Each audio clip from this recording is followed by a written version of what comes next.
Have you ever thought about how the Tower of Babel situation might have went down? Like, we know that God came down to earth with the angels and confused the language and scattered people across the land, but what might have that looked like? See, I feel like a lot of people kind of think that God came down and was just like, all right, none of you can understand each other now.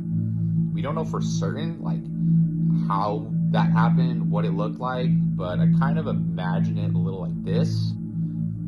Before I go on, for some context, if you don't know what I'm talking about, in Genesis, the first book of the Bible, after the flood, Noah's descendants decided to build a great city with a tower that would go up to the heavens, and that tower is later known as the Tower of Babel. Now, if you're gonna build a tower like that or anything that big, you're gonna need a lot of resources.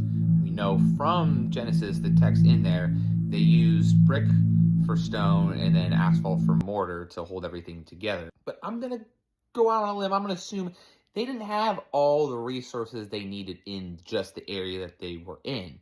So, what does that mean? Well, they had to probably go get more. That can take months. It could take even longer. Especially in those times, you probably had to go on a long journey somewhere far away, go and find the resources, then come back. And I'm willing to bet that's what happened. And the reason that I think that's important to the story is you can kind of tie it into a lot of history that we have documented of other nations that expand. I'm going to use a lot of Spanish speaking countries, for example. You know, the Spaniards come over, they conquest Spain and other countries down there. They branch out and create other countries in those areas in South America, Central America. They develop their own slang. They develop their own, unique words that only are accustomed to them and their culture.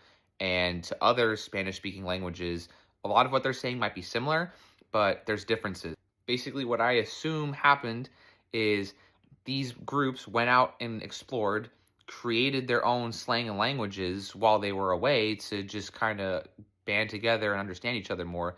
And when they came back, it confused a lot of the people that were there. And shoot, with human nature, I'm willing to bet a lot of people heard something that was a slang, probably didn't mean something bad, but they took offense to it, and lo and behold, humanity scattered everywhere, and everyone was like, well, we don't want to hang out with you anymore.